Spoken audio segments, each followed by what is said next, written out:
There is in Jerusalem an institution called Machon HaMikdash, the Temple Institute, and they're trying to recreate or rebuild things as they were in the temple, based on the descriptions we have in the Torah, which say what the measurements were and so on. So because the temple was destroyed, as you know, it was destroyed twice. And it's hard for us to imagine what this building looked like. It's what we are talking about all the time and so on, but we don't really have an image. So they took as a goal for them to recreate what the artifacts that were inside the temple looked like. They chose to begin with the menorah, and it's here on display just so everyone will be able to see. First of all, you can see that it doesn't have the same number of candles that your Chanukiah has at home, because the menorah in the temple was a bit different than what we have today, what we use in Hanukkah. This is the menorah, built by the Temple Institute according to the measurements and descriptions that are in the Torah. Now the descriptions there, every artist might have done it a bit differently, because there are just many ways to interpret it. But this is something they agreed on, that the menorah that was in the temple may have looked like. It's made from gold, just like the menorah in the temple, and you can see something that maybe looks like the real menorah that was in the temple. Here we see the menorah, this holy piece that is part of the Beis HaMikdash. The Beis HaMikdash means the Beit is a house, the Mikdash is holiness, the house of holiness. That's what we call the temple that was here. Just over there, we're about to go see. This is one of the pieces. You see, we were talking about yesterday in Sfat, that these levels, there's always levels upon levels of levels, closer and closer, inner and inner. So you see, yesterday we were talking about these 4 levels. There's already the outside of Israel, then the border of the city of Jerusalem. And now we're going to go the wall of the Temple Mount as we go, each level closer. And then even inside the temple, you also see this pattern. You see the outside of the temple area, the sanctuary dwelling area. Then you see inside, and then inside of that is what's called the Kodshei Kodashim, the Holy of Holies. And inside of that holy place that no one would really go in except the Kohen Gadol, who was the high officiator of the temple. He would go in once a year on Yom Kippur, and they would have a string attached to his leg in case he was to die in there, that they could pull him out. Because if he wasn't pure enough and connected enough, he just wouldn't be able to sustain himself and live in such a place. And this is one of the places before the Kodshei Kodashim, the Holy of Holies, where there was this veil. And inside the Holy of Holies, there was the Aron HaKodesh. That's called the Holy Ark, the Ark of the Covenant, that had the commandments, that had the luchot, the actual stones that had come down from Moses at Sinai. They're inside there, and inside of there were these things called keruvim. Keruvim were these like angelic beings that it was gold on top of this Aron, of this Cherubim is where the word cherubim inside English that we talk about cherubim, like these little angels. This is where it comes from. They're on there. And these things on this place, this is where the Shekhinah that we were talking about before, this divine feminine presence, the manifestation of holiness and of all oneness in the world that was present in the world, this is where it would dwell. Inside on this Aron. And they would say in the times that if the Shekhinah was there, these cherubim, they would be facing each other. Like two forces that are in love and in balance between them, they would be facing each other. And if there was not harmony, they would be facing apart. And when the Babylonians came in about 2,700 years ago, they came in and there was a question. They came in to destroy the temple, to come in here, conquer it.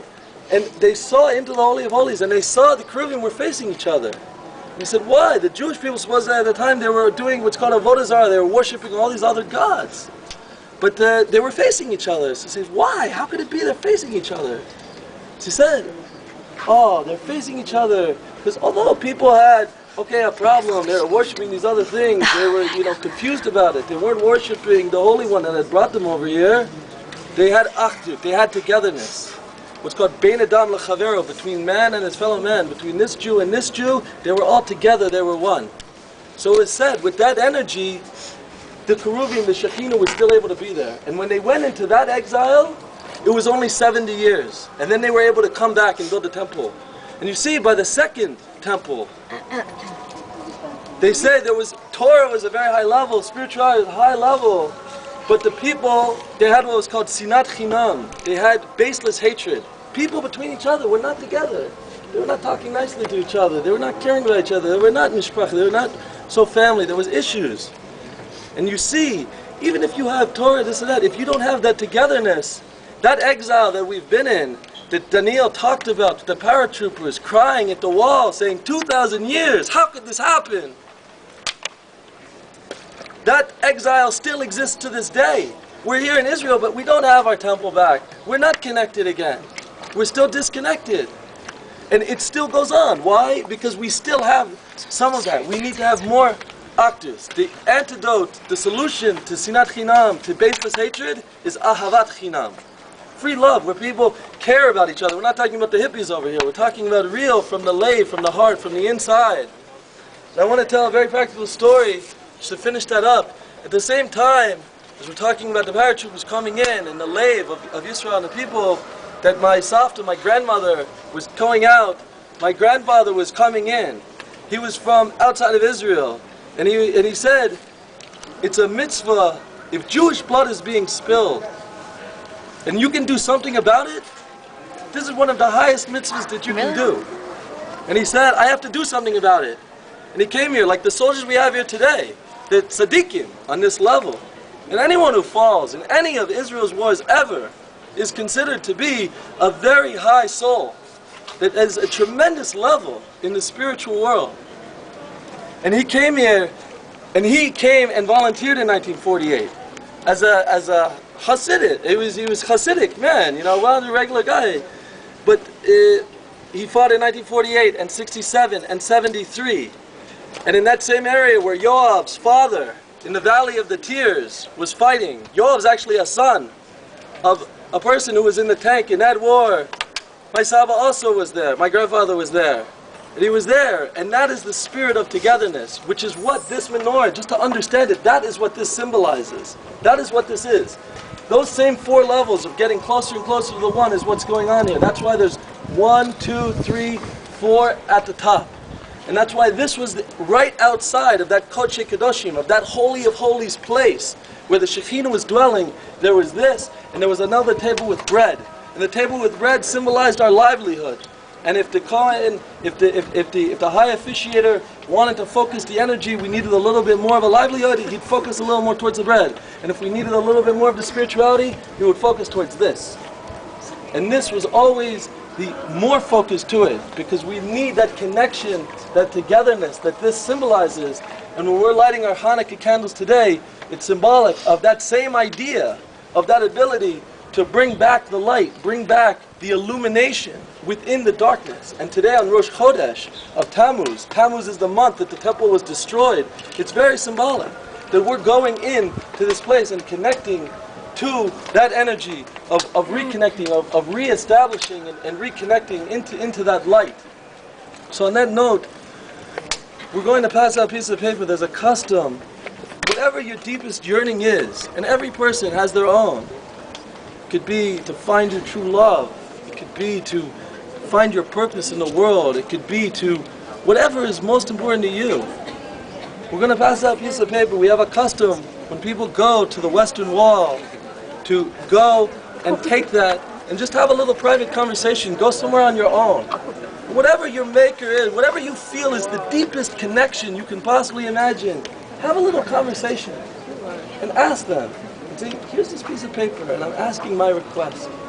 And you can put it in the stones, and they say in this place, the Shekhinah, that divine feminine presence, like we were talking about, that was inside of the Holy of Holies, it never left. Even when everything got destroyed and the Holy of Holies was no longer there, they plowed it into the ground. That Shekhinah, that piece, it still resides here at the Western Wall. And that's why you go there and you see it. It's the original wall. It could never be destroyed because they say that spiritual presence was there and never allowed it to, so that we would always have a place where we could come back and connect, even when we were out in the exile trying to get back, and now we still have it. So that's something we're going to do. We're going to pass out papers afterwards, and now we're going to make a l'chaim, because we're always yearning